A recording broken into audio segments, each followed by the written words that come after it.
1939 and 1945, 6 million Jews were murdered by the Nazis and their collaborators. Among them, 1.5 million children and teenagers. And we weren't there to save them. We could have been. And now we have an army, and now we have officers that can protect these lives. We have a country where people can come to, and I can't imagine being anywhere else right now. With Holocaust survivor is one of the powerful moments that I had in my life.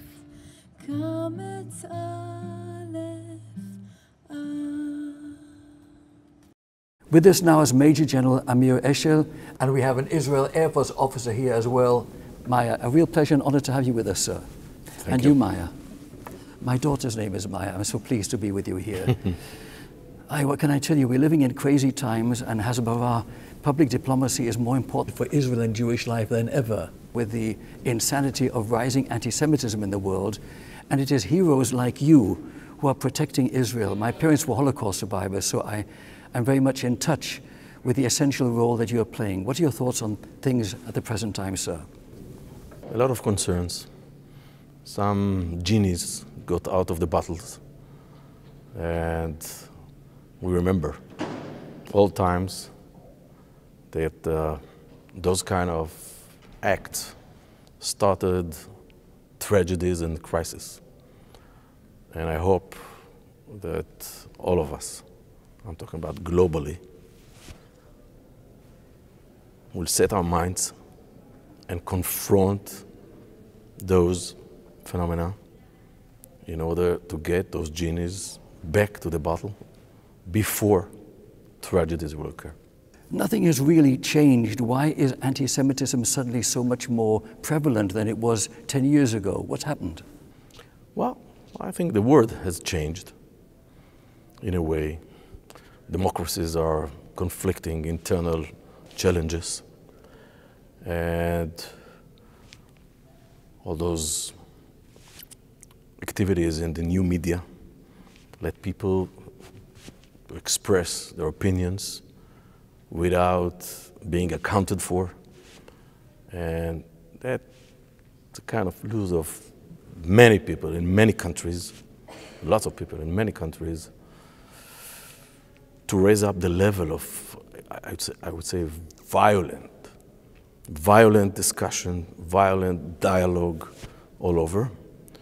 And I think it inspired, in a bad way, a lot of people.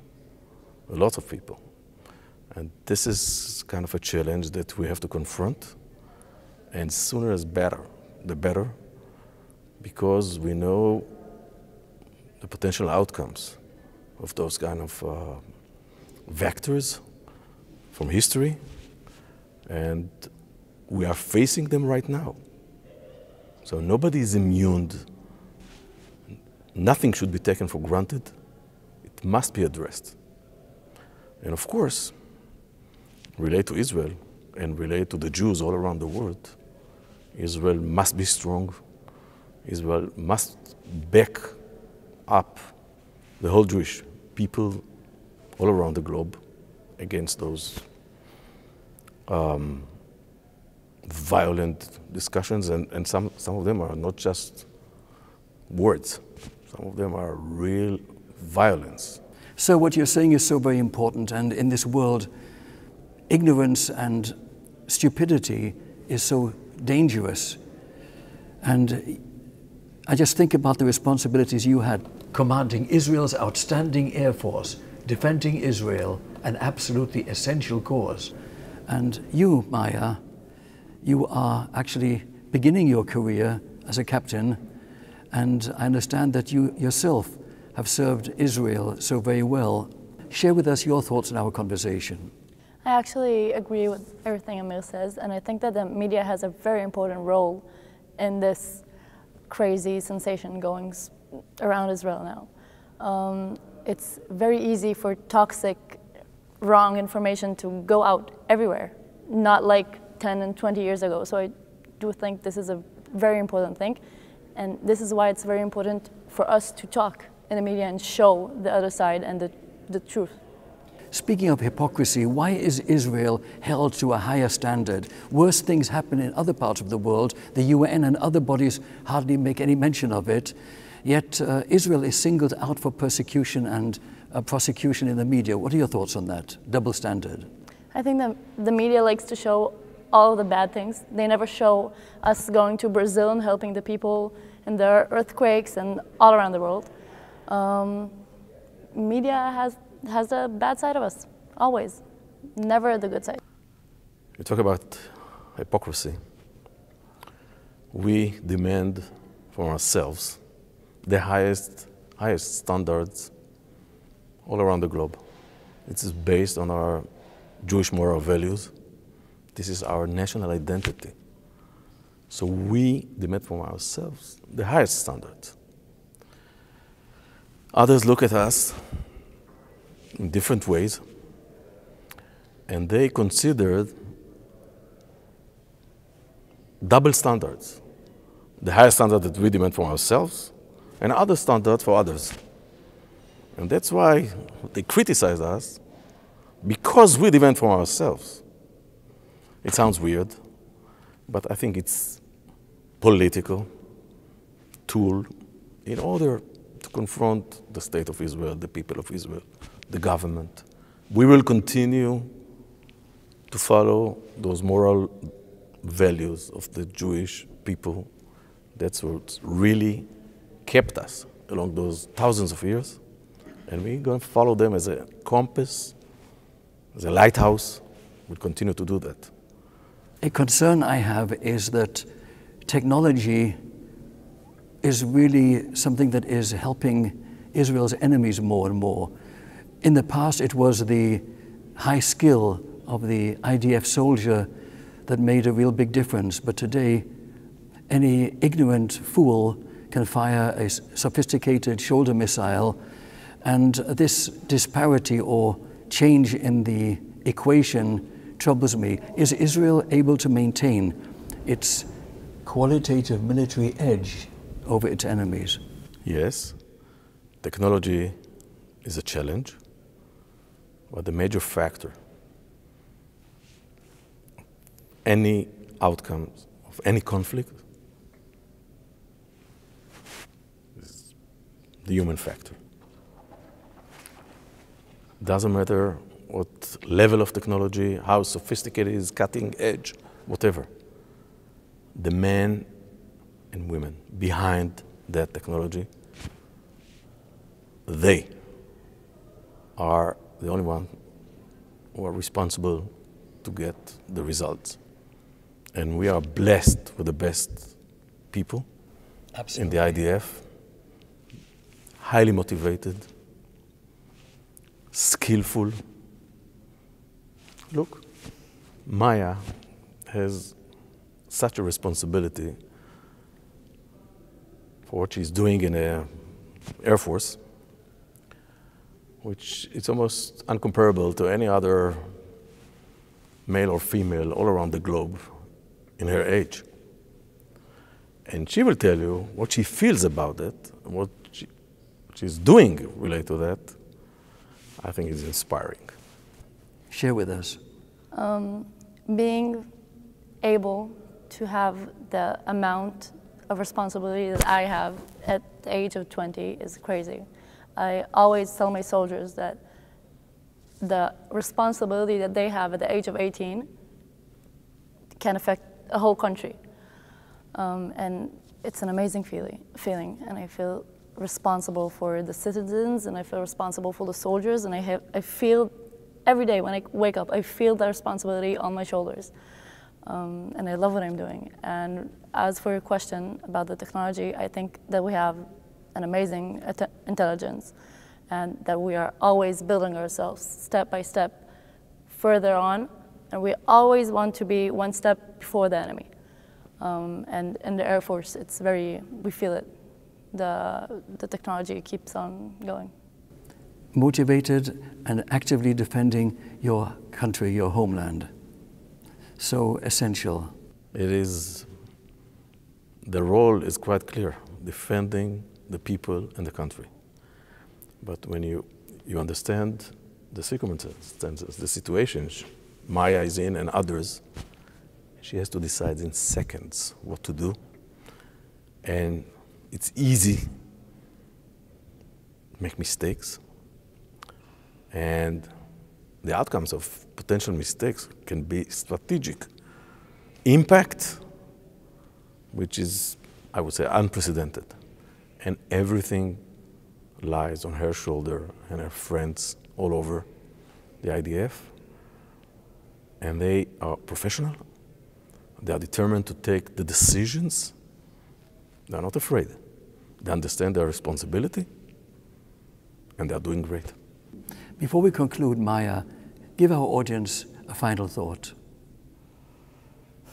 I think it's very important for everyone who lives outside of Israel and is not part of the IDF, but has their thoughts of us, to keep on spreading their words and talking about the IDF and all the good stuff and the good things we do and the morals that the IDF works on. Because that's the important thing, and when the word spread out and people see the truth, it makes a difference. Absolutely. Sir, a final thought from you. I would like to address your viewers. The support that the State of Israel got from the American Jewish community, the support that IDF got from the friends of IDF here all around, is so precious. It's more important than any technology that we've got, because we feel that we are not alone. We are one entity, and being together, this is the recipe to live forever in our independent country, free, Jewish and democratic. The one Jewish country in the world, tiny little Israel surrounded by so much hostility. God bless you, Maya. It's really an honor to meet you, and you, sir. Keep up the fantastic good work. Thank you both. Thank you very much. אנו, טייסי חיל האוויר הישראלים, בשמי מחנה הזוועות, לעצור היסטורי.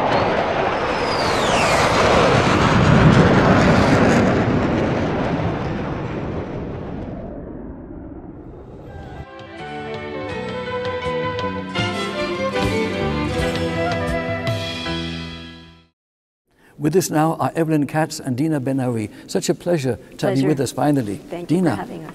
Same here, of course. Well, I've talked to you so many times over the years, all the amazing things you're doing, both of you, for Israel and the FIDF.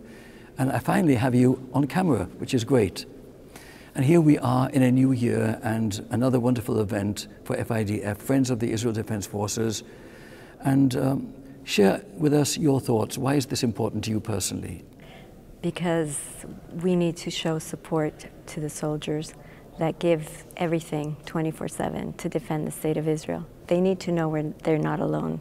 They need to know that the world supports what they do, that the Jews in the world care about them, that we care about their well-being, we care about their lives, and we want to be part of what they do in some manner. Absolutely. Dina, what would you add to that?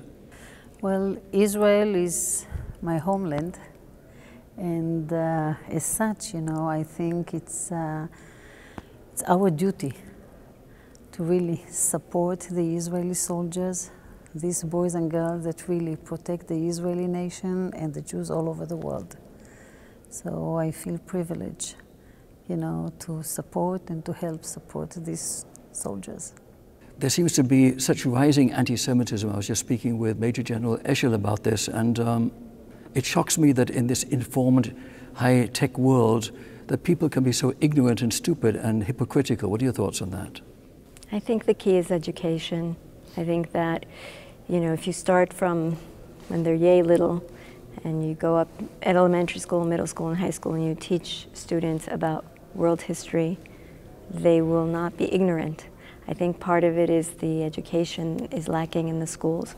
The media is taken over the education of the people. Everybody, it's a very strong factor in what gets out there and what doesn't get out there. So not everybody gets the facts, not everybody gets the truth. And that is dangerous. Ignorance is dangerous.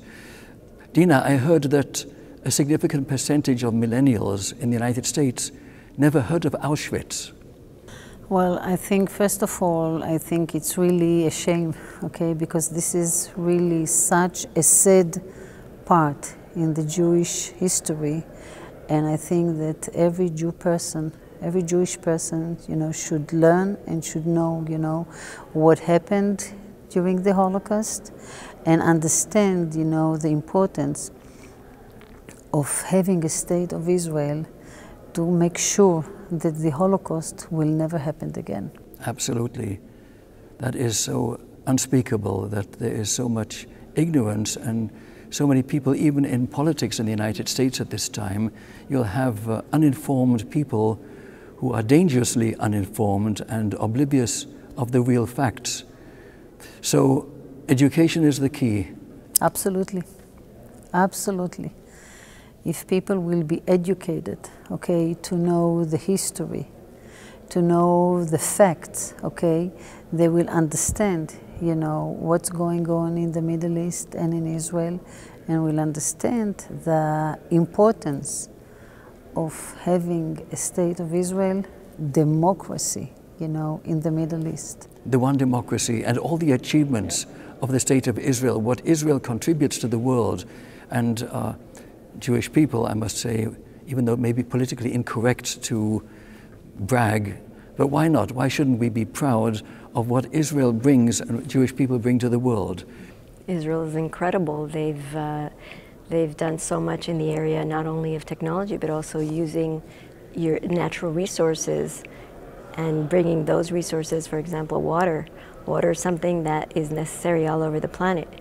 And Israel has been able to harness it, to be able to use it and take it to the developing nations like Africa and show them how they can better use water for agriculture, water, you know, for irrigation, desalination, you know, all these different products that are byproducts of water that we need. Water is essential for life.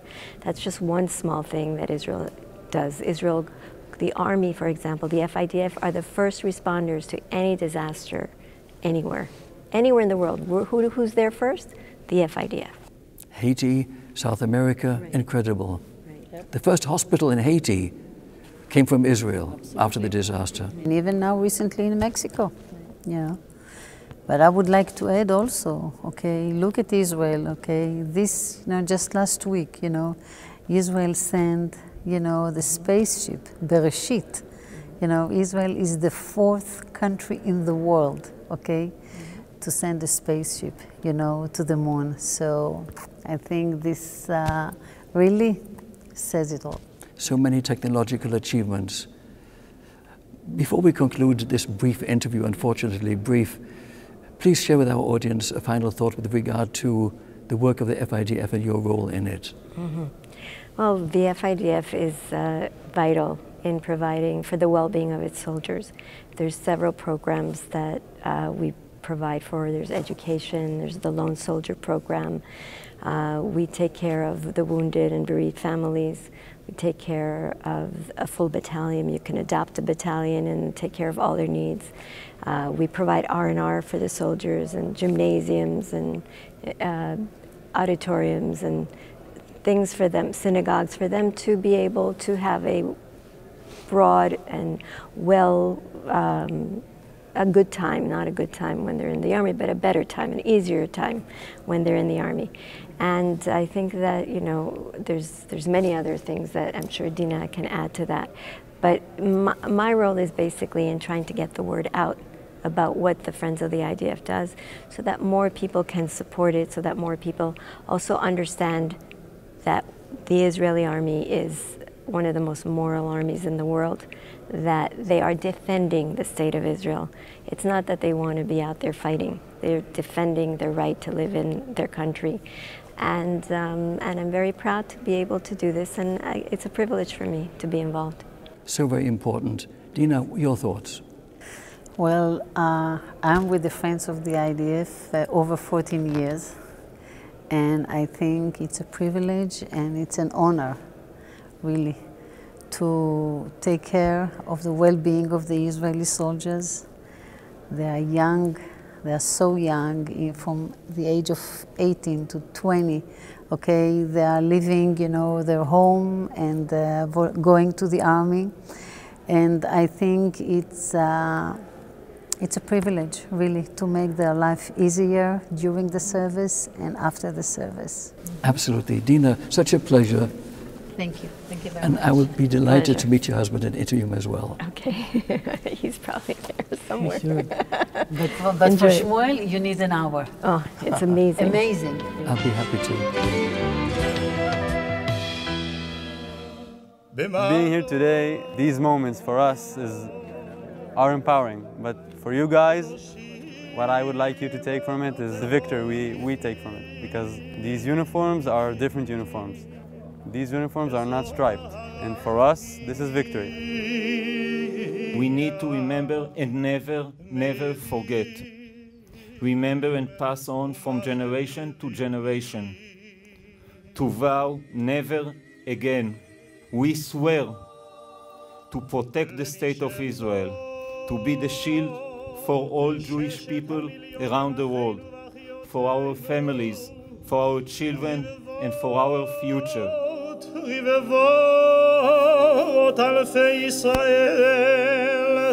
Try to think of what all of these shoes mean. It's the only trace physically we leave on earth. That's the only thing that touches the whole time earth. These are the shoes in front of us. What we can do is serve the soldiers, is that while they protect the state of Israel and the Jews all around the world, is we can do our part to serve them and to help make their lives better and to give them the morale boost to know that people thousands of miles away are here to support them. We are marking here not only the 70th anniversary of the birth of the state of Israel, but 70 years of the rebirth of the Jewish people. Life Extension magazine brings you new discoveries in health and anti-aging. Our science-based research and supplements are so advanced they're many years ahead of the medical mainstream, with quality control standards that exceed FDA mandates. Life Extension has covered groundbreaking medical research for more than 35 years. For your health and future, you deserve the best. Learn more at lifeextension.com.